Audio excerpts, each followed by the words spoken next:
आप सभी को मेरा नमस्कार। केसी सामोता यूट्यूब चैनल पर आपका स्वागत है। साथियों, बहुत से आलोचकों के द्वारा प्रिंट मीडिया से लेकर सोशल मीडिया तक अनेक बार ये सवाल उठाए गए हैं कि आखिरकार पेरियार ने दूसरा विवाह क्यों किया। साथियों, बेशक बहुजन समाज एक ऐसा समाज है भारत का जहां सवाल की संस्कृति कल्चर ऑफ क्वेश्चन इमर्ज होती है और उस सवाल का जवाब खोजा जाता है। यही तार्किकतावाद, बुद्धिवाद का और मानवतावाद का सबसे पहला उसूल या सिद्धांत होता है। बेशक हमें सवाल करना ही चाहिए, लेकिन इस सवाल से पहले और भी सवाल हमारे जहन में और दिलो दिमाग में उठने चाहिए, उद्वेलित होने चाहिए। हमें सोचना ही चाहिए और हमें ये सवाल अपने आप से और समाज से और व्यवस्थाओं से और उनके पैरोकारों से जो खुद को पंडित समझते हैं, विद्वान समझते हैं, उनसे भी सवाल होना चाहिए। क्यों भारतीय महाकाव्य भले ही उन्हें काल्पनिक कहें, यथार्थ कहें, तो क्यों राम के पिता दशरथ की 3 जीवित पत्नियां थी? एक पति की 3 पत्नियां क्यों थी? क्या वे आदिवासी समुदाय से थे? क्या वे एक बर्बर और पाशविक समाज से थे? हमें ये भी सवाल करना चाहिए। इस सवाल का जवाब भी चाहिए कि क्यों महाभारत में ये व्याख्यान लिखा गया है कि पांडव 5 थे और उनके एक पत्नी थी, तो क्या एक महिला के 5 पति हो सकते हैं? इस सवाल का जवाब भी चाहिए। सवाल और भी बहुत हैं, लेकिन बहुजन संस्कृति के इस व्याख्यान में हम बातचीत करेंगे महिलाएं पेरियार के बारे में क्या सोचती हैं और पेरियार ने दूसरा विवाह किया, उसके पीछे उनका क्या तर्क है, जो तर्क राम के पिता राजा दशरथ नहीं दे पाए और ना ही उसके पैरोकार आज तक दे पाए हैं, और ऐसा तर्क ना ही एक पत्नी के 5 पति होने का कोई जवाब दिया गया है। आइए साथियों, इस पर हम बातचीत करते हैं। और इस श्रृंखला में महिलाएं उन्हें कहती थी पेरियार महान, ललित धारा के शब्दों में। तमिलनाडु में 20वीं सदी के गैर ब्राह्मण द्रविड़ आंदोलन का लंबा और उथल फुथल से भरा इतिहास था। इसकी शुरुआत 1916 में जारी गैर ब्राह्मण घोषणा पत्र से मानी जा सकती है। इस अवधि में महिलाओं की स्थिति और जाति व्यवस्था से संबंधित सुधार तो हुए, परंतु वे बहुत सीमित थे। सन 1917 में गैर ब्राह्मणों की राजनीतिक और शैक्षणिक बेहतरी के लिए जस्टिस पार्टी का गठन किया गया। सन 1920 के प्रांतीय चुनावों में यह पार्टी सत्ता में आई और तमिलनाडु में पहली बार गैर ब्राह्मण सरकार बनी। ईवी रामासामी, जिन्हें पेरियार के नाम से जाना जाता है, इतिहास के इस दौर के प्रमुख पात्र थे। पेरियार के नेतृत्व की क्षमता सन 1925 में शुरू हुए आत्माभिमान आंदोलन से सामने आई। इस आंदोलन का लक्ष्य गैर ब्राह्मण जातियों को उनके द्रविड़ मूल पर गर्व करना सिखाकर उन्हें एक सूत्र में पिरोना था। इस आंदोलन के मूल सिद्धांत थे ईश्वर, धर्म, कर्मकांडों और जाति को नकारना। पेरियार ने इसमें एक और सूत्र जोड़ा, पितृसत्तात्मक का नकारना, यानी कि पैट्रियार्की की जो सोसाइटी है उसका रिजेक्शन। आत्माभिमान या सेल्फ रेस्पेक्ट मूवमेंट का अंतिम लक्ष्य था जाति मुक्त समाज का निर्माण। इसके लिए उसे जाति व्यवस्था की सभी संरचनाओं से मुकाबला करना पड़ा। इनमें शामिल थे ब्राह्मणवादी हिंदू धर्म और ब्राह्मणवादी पितृसत्तात्मकता। पेरियार के संघर्ष की सबसे प्रमुख विशेषता यह थी कि अपने जीवन में उन्होंने इन सभी संस्थाओं से अलग अलग समय पर व्यक्तिगत स्तर पर लोहा लिया। हर लड़ाई अलग अलग तरीकों से लड़ी गई। पेरियार ने जहां ब्राह्मणवादी हिंदू धर्म के विरुद्ध लड़ाई में तार्किकता को अपना हथियार बनाया, वहीं पितृसत्तात्मकता का विरोध उन्होंने अपने इस दृढ़ विश्वास के आधार पर किया कि महिलाएं अपने आप में स्वतंत्र हैं और वो किसी के अधीन नहीं हैं। अपने पूर्ववर्ती उच्च जातियों के समाज सुधारकों, जो महिलाओं से जुड़े मुद्दों पर पितृसत्तात्मकता के मूल ढांचे को चुनौती दिए बगैर विचार करते थे, इनके विपरीत पेरियार ने एक पत्निक परिवार और सतीत्व के मानकों को चुनौती दी, जो महिलाओं को गुलाम बनाते थे। चूंकि विवाह महिलाओं के दासत्व का प्रतीक था, इसलिए उन्होंने जोर देकर कहा कि विवाह की संस्था को ही समाप्त कर दिया जाना चाहिए। पेरियार ने 1929 में आत्माभिमान विवाह सेल्फ रेस्पेक्ट मैरिज या एसआरएम की जिस अवधारणा का विकास और प्रतिपादन किया, वह एक अनूठा मास्टर स्ट्रोक था। यह अवधारणा विवाह को दो व्यक्तियों के बीच एक ऐसे समझौते के रूप में देखती थी जिसमें जाति, वर्ग या धर्म के लिए कोई जगह नहीं थी और जिसके लिए न तो पुरोहितों की आवश्यकता थी और न ही अभिभावकों की सहमति की। इसमें विवाह सदा के लिए पवित्र बंधन न होकर दो समकक्ष व्यक्तियों के बीच समझौता था, जिसे दोनों में से कोई भी पक्ष जब चाहे समाप्त कर सकता था।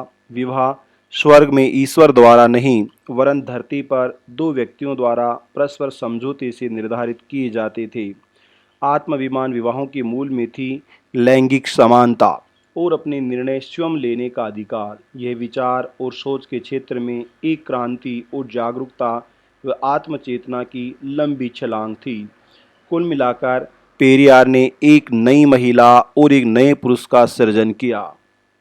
पेरियार के जन्म के 4 दशक पूर्व फूले दंपति ने महाराष्ट्र के पुणे में सत्यशोधक विवाह संस्कार के नाम से एक क्रांतिकारी सोच प्रस्तुत की थी।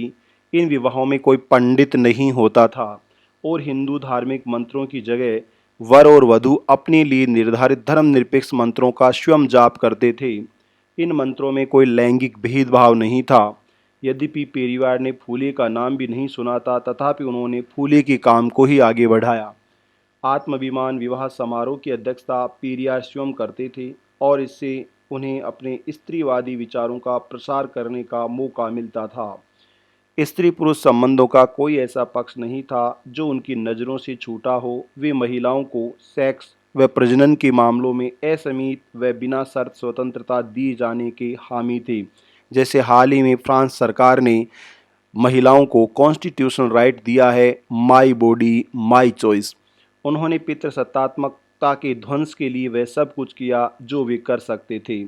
सोए हुए समाज को झकझोर कर उठाने के लिए विचारोत्तेजक बयान देने में उन्हें विशेषज्ञता हासिल थी।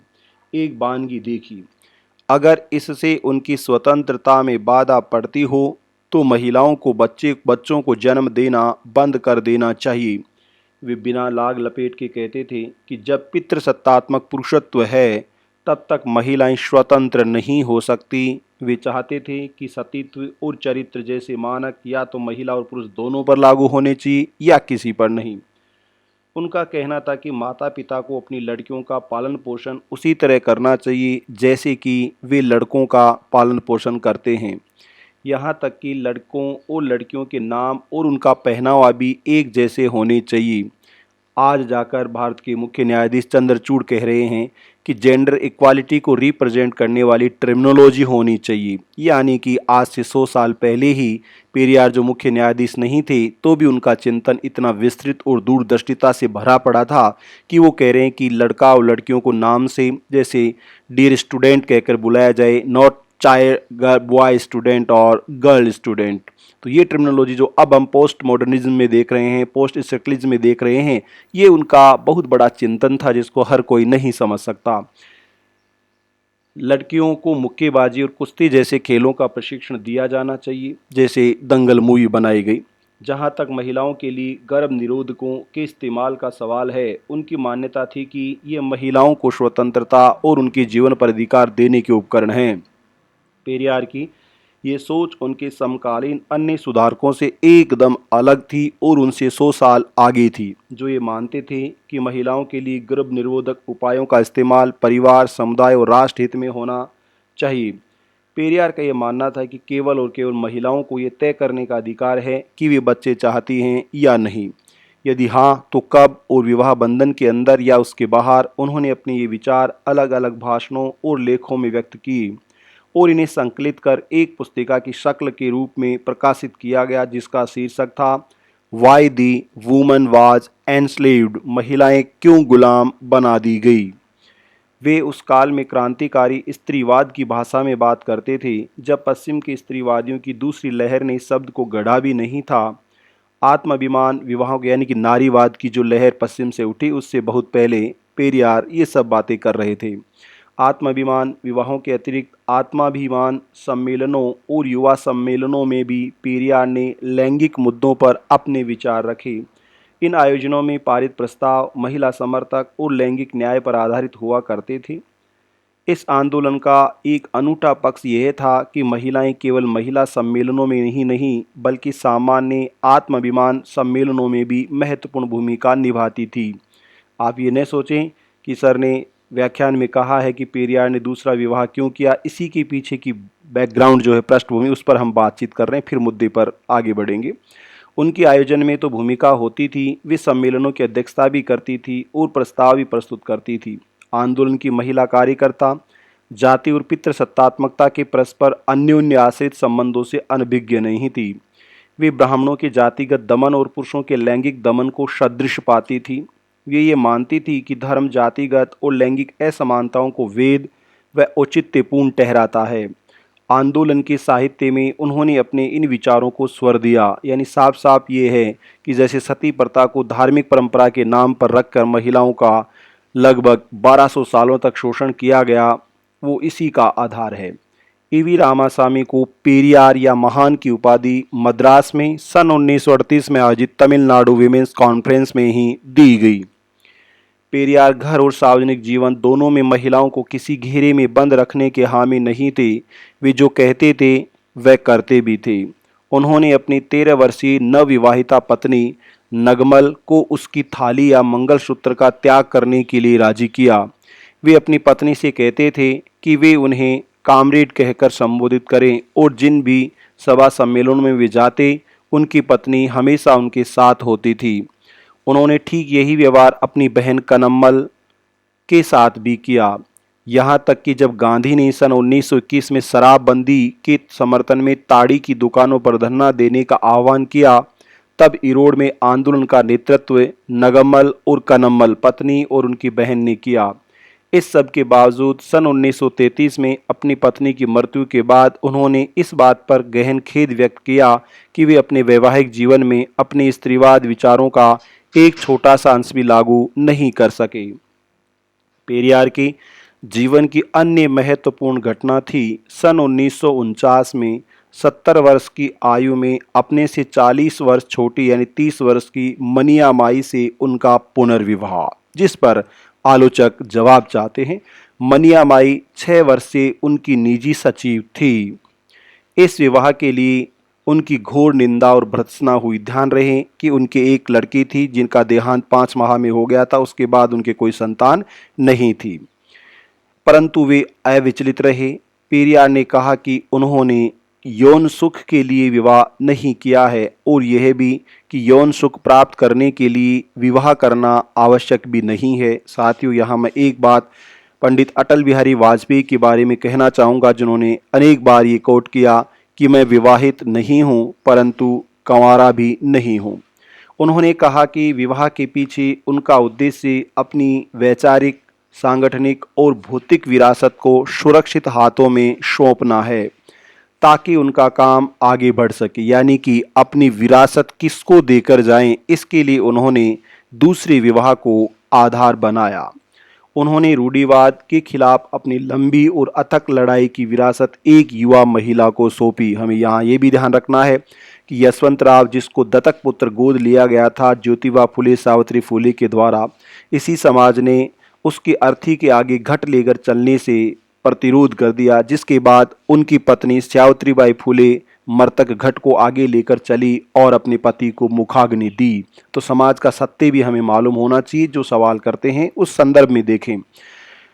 सांगठनिक और भौतिक विरासत को सुरक्षित हाथों में सौंपना है ताकि उनका काम आगे बढ़ सके। उन्होंने रूढ़िवाद के खिलाफ अपनी लंबी और अथक लड़ाई की विरासत एक युवा महिला को सौंपी।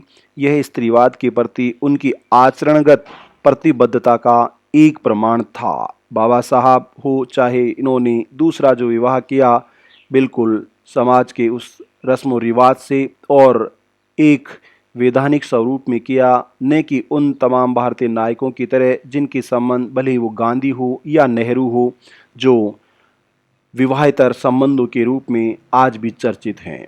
अंग्रेजी से अनुवाद अमरीश हरदेनिया के द्वारा। तो ये था साथियों सवाल का जवाब, जो पेरियार ने दूसरी महिला से शादी की अपनी विरासत को वैधानिक रूप से हस्तांतरित करने के लिए। महिलाएं उन्हें कहती थी पेरियार महान, ललित धारा के शब्दों में। Thank you so much.